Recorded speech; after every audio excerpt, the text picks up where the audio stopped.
दिवाली के बाद पटना में प्रदूषण का ग्राफ लगातार बढ़ता गया है और एयर क्वालिटी इंडेक्स में काफी गिरावट दर्ज की गई है। बिहार प्रदूषण नियंत्रण पार्षद के निर्देश के बाद भी लोगों ने जमकर आतिशबाजी की है। इको पार्क से अधिक जानकारी के साथ संवाददाता प्रीतम कुमार की जानकारी सुनिए। Bihar state pollution control board के निर्देशों के बावजूद पटना में जमकर आतिशबाजी हुई है। बीती रात आतिशबाजी होने से पटना की हवा अब सांस लेने के लायक नहीं है और पटना के अलग अलग हिस्सों में एयर क्वालिटी इंडेक्स में काफी गिरावट दर्ज की गई है। हम इस वक्त मौजूद हैं पटना के इको पार्क इलाके में। यहाँ से मुख्यमंत्री आवास, राजभवन काफी नजदीक है, यहाँ से सचिवालय भी काफी नजदीक है और इस इलाके में काफी हरियाली है। लिहाजा ये उम्मीद की जाती है कि चूंकि हरियाली होने से और वाहनों की आवाजाही कम होने से यहाँ पे एयर क्वालिटी इंडेक्स कम होना चाहिए, लेकिन जो Bihar state pollution control board का इंडिकेटर शो कर रहा है उसके मुताबिक अभी पटना की हवा सांस लेने के लायक नहीं है। अभी इको पार्क इलाके में एयर क्वालिटी इंडेक्स 201 से 300 के बीच है। पुअर यानी यहाँ की हवा बेहद ही खराब है और अभी आप यहाँ की हवा में सांस नहीं ले सकते हैं। दिवाली से कुछ दिन पहले पॉल्यूशन कंट्रोल बोर्ड ने लोगों की सेहत को ध्यान में रखते हुए ये अपील की थी कि वो पटाखे ना छोड़ें, आतिशबाजी ना करें, लेकिन शायद उनके निर्देशों का कोई पालन नहीं किया गया और जिला प्रशासन के निर्देशों का कोई पालन नहीं हुआ और उसी का परिणाम था कि लोगों ने कल रात जम के आतिशबाजी की है। बच्चों ने, जवान ने अपने परिवार के साथ पटाखे फोड़े हैं, आतिशबाजी की है और इस वजह से पटना में एयर क्वालिटी इंडेक्स काफ़ी नीचे आ गया है। इस समय पटना में एयर क्वालिटी इंडेक्स 201 से 300 के बीच है। कैमरा पर्सन राजेश के साथ प्रीतम कुमार, कशिश न्यूज, पटना। प्रीतम, इसी पर और ज्यादा जानकारी लिए हमारे सहयोगी जुड़ गए हैं। प्रीतम, दिवाली के बाद पटना में प्रदूषण का ग्राफ काफी बढ़ गया है और ऐसे में एयर क्वालिटी इंडेक्स की अगर बात की जाए तो उसमें काफी गिरावट दर्ज की गई है। कितना घातक ये लोगों की सेहत के लिए हो सकता है? बिल्कुल घातक हो सकता है। बिल्कुल आपने सही सवाल किया है, ये कितना घातक हो सकता है। पिछले 3 साल से लगातार पटना जिला प्रशासन और Bihar pollution control board Patna, Bhagalpur, Muzaffarpur, Begusarai, Purnia जैसे जिलों के लिए एक एडवाइजरी जारी करता है, एक दिशा निर्देश जारी करता है कि आप पटाखों का इस्तेमाल ना करें। लेकिन जिला प्रशासन की लापरवाही, बिहार सरकार की लापरवाही का ये नतीजा होता है, स्थानीय पुलिस की लापरवाही का यह नतीजा होता है कि लोग जमकर आतिशबाजी करते हैं, लोग जमकर पटाखे छोड़ते हैं, पटाखे फोड़ते हैं और इसका परिणाम ये होता है कि पटना की हवा सांस लेने के लायक नहीं रहती है। केवल पटना ही नहीं बल्कि मुजफ्फरपुर, गया, बेगूसराय, दरभंगा, भागलपुर जैसे शहरों में भी, जो बड़े शहर हैं, वहाँ भी एयर क्वालिटी इंडेक्स में काफ़ी गिरावट आई है। एयर क्वालिटी इंडेक्स यानी वायु प्रदूषण की जो गुणवत्ता है, जो वायु की गुणवत्ता है उसको दिखाता है। और ये देखिए कि अभी जो पटना में पार्टिकुलेट मीटर है पीएम, वो जो है 178.0 है और इसके अलावा ओजोन का स्तर काफ़ी गिरा हुआ है। जिस तरह से आतिशबाजी हुई है, वो जो दिल के मरीज है, जो सांस के मरीज है, जो आस्थमा पेशेंट है, उनको काफ़ी दिक्कत आ सकती है।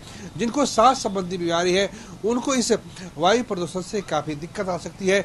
जो बच्चे हैं, जो गर्भवती औरतें हैं, उन्हें भी इस हवा में सांस लेना मतलब कि ये एक तरीके से जहर कंज्यूम करने के बराबर है।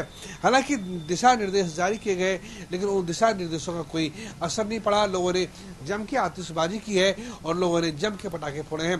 कल भी हमने खबरें दिखाई थी कि पटना के अलग अलग मुख्तलिफ जगहों पे पटाखे की बिक्री हो रही है। जिला प्रशासन ने कोई कार्रवाई नहीं की। अगर कार्रवाई की होती, अगर पटाखों को समय से पहले जब्त कर लिया गया होता तो शायद ये हालात नहीं होते।